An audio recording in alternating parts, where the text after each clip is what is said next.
Moongazer Nibbler.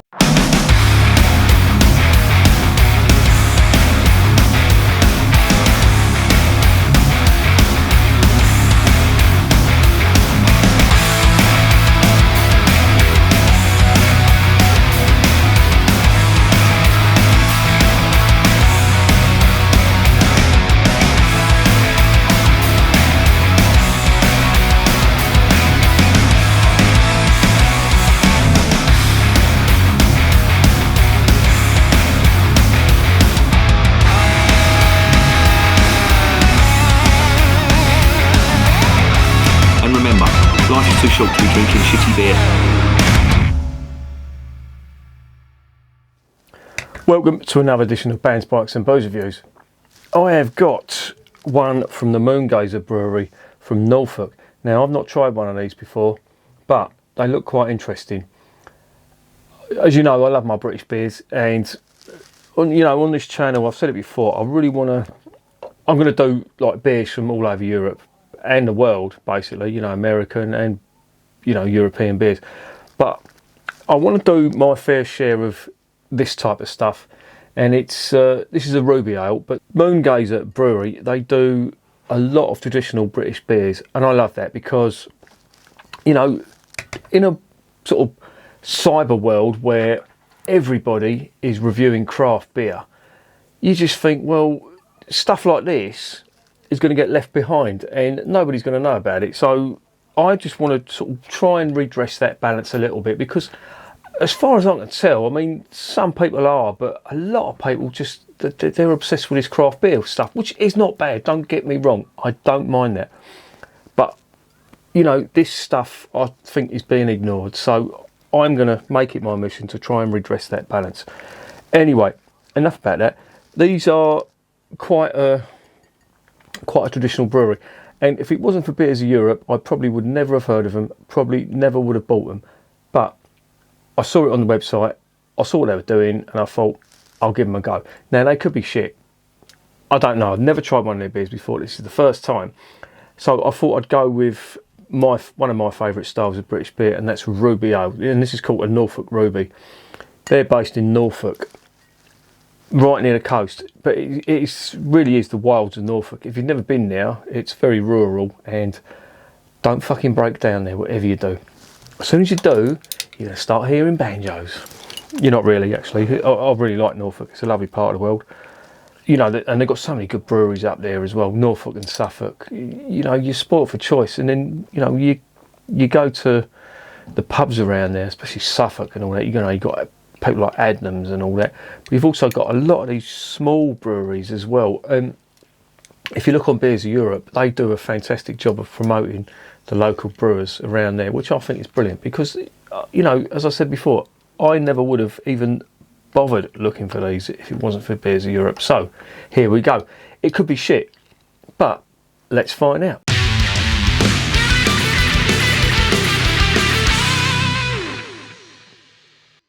Right, this is a Norfolk Ruby.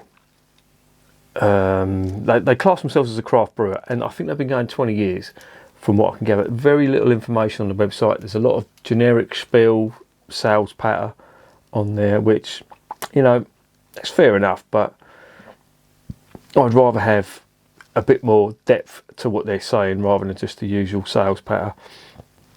There's no ingredients on here apart from water, wheat, barley, yeast and hops. Nothing about the hops in here, unfortunately, so I'm not going to give you a rundown on that.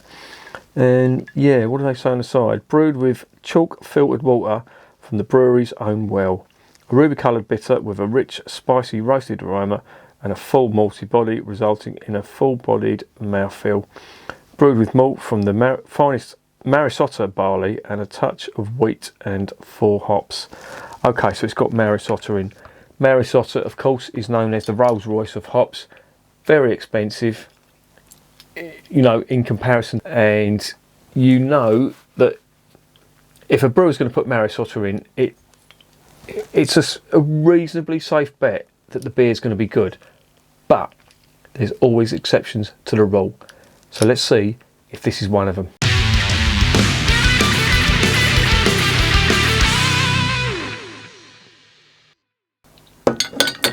Right, let's get it open. There is the cap, moon gazer. It's a rabbit. There you go. I must admit, just before I do this, I had the ultimate Mr. Magoo moment, just about 20 minutes ago. My name is Magoo. I was running around the kitchen looking for my glasses. I was fucking wearing them. I'll remember that. That to me says things ain't going so great. Me, who never touched a drop in my life.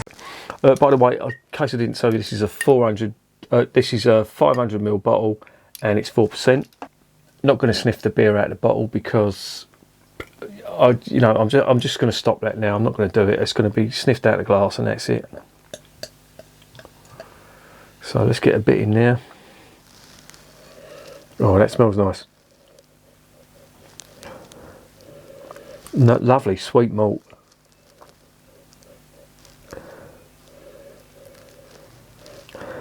And nice hops as well. I mean, I'm sort of getting the Marisosa sort of flavour, but I have to say it does smell quite nice. However, let's see what is going on with this, because that looks very fizzy. I'm gonna let that settle down for a bit. I just spilt a little bit on there. Let me wipe that up. That looks extremely fizzy, and if that head goes down to nothing, then alarm bells are going to ring, but it doesn't look like it's going to, so I might be alright here. I'll leave that down now. There's the label if you're interested. Quite a nice one. Spilt on the side of the bottle, and here's the other side. Pulls it if you want to fill your boots. Right. Let's get this checked out. Smells not bad actually. Fucking get a bit of foam on my nose. Let's get it down the hatch.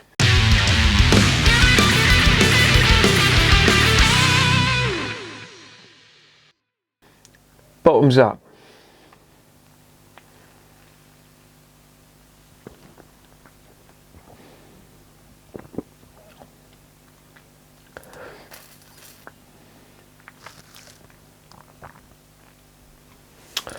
Let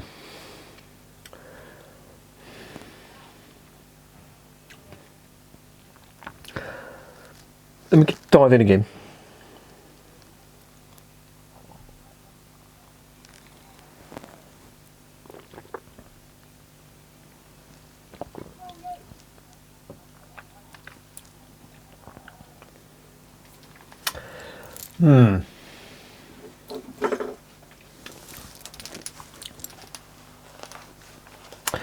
That is that is slightly disappointing, to be honest.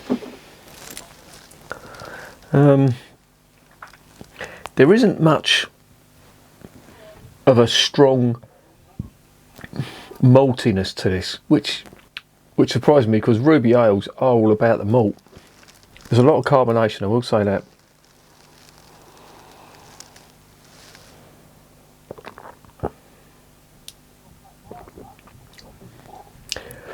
Carbonation slightly abrasive, and I'm getting a slightly metallic aroma from this.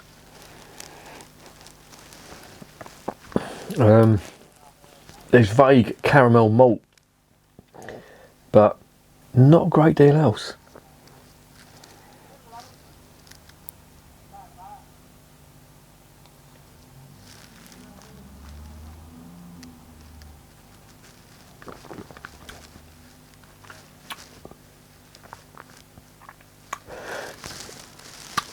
Flavours die really quickly on that.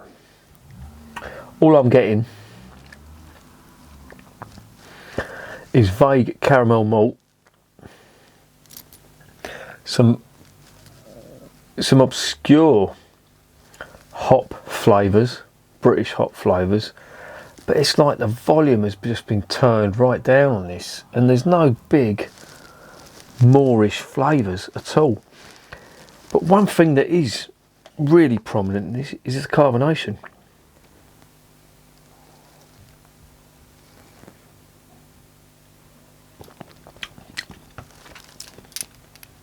And it's abrasive in the mouth. Oh, that's a real shame. I was really looking forward to that. And it's...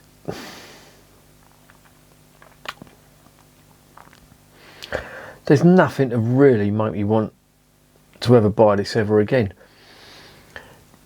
There's vague caramel. I am getting that. And there is a touch of, you know, British hop flavour to it. Bitterness, hop bitterness, earth. Little touch of spice on there too. But no, it's just all wishy-washy.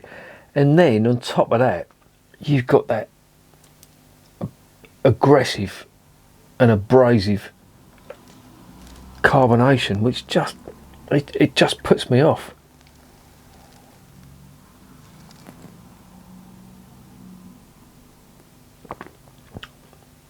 And it's still there.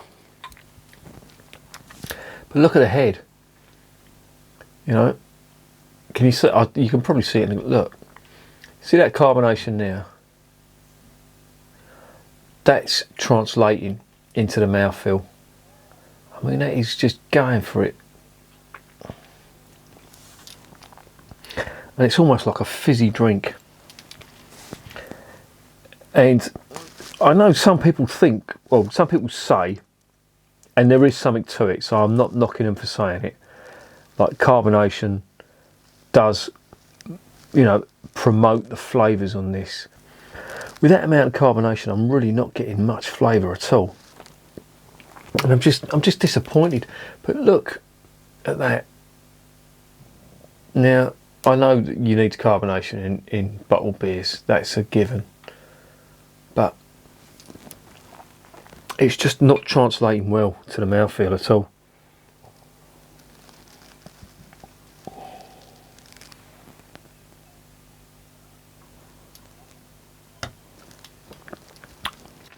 It's got the mouthfeel of a cheap lager. And I'm not really liking it. And that's a shame. Because I love discovering really good British, obscure British bitters, and I'm sorry to say, but this isn't one of them.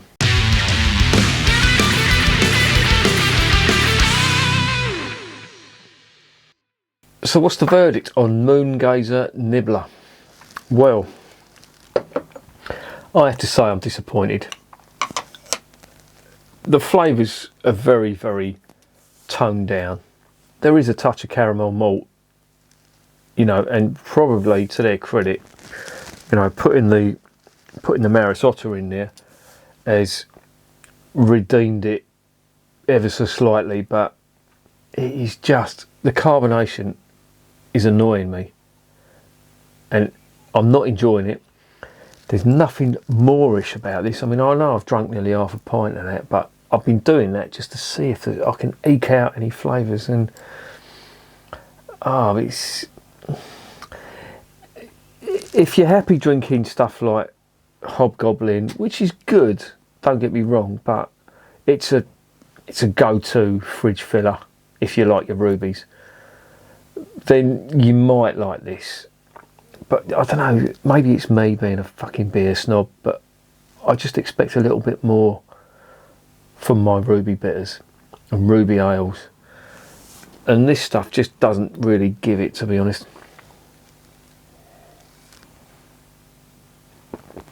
But what's really destroying it for me is that carbonation. It's like a fizzy drink. It's like a Coke. You're drinking a Coke, but it, you know, it doesn't translate to the head. Look, yeah, you can see that there. You see that carbonation. That times that by 100, and you're getting the carbonation and the mouthfeel. Nah, not for me. I hate doing it. I hate doing it to a small British brewer who's trying to brew traditional British stuff. I can't be biased, and I'm sorry, but this is going to be a 3 out of 10. And I can't recommend it. If I recommended this, I think I wouldn't be being true to myself. As much as I'd love to, I can't do it. That is not good, in my opinion. That is a 3 out of 10. And I'm being generous here because you're getting a little bit of caramel malt on the end. But the carbonation is just killing it. And there's no real big traditional British beer flavour in that. I'd be expecting, you know, big caramel malt, nice bitterness, earthy notes, little touch of spice, and maybe a little hint of dark fruit on it. None of that whatsoever. You're getting the vaguest of caramel malts on the finish, a touch of bitterness, and then it's just destroyed by that carbonation, which is like, it's like someone getting sandpaper and rubbing it along your tongue. Sorry, Moongazer, but this one is just not for me.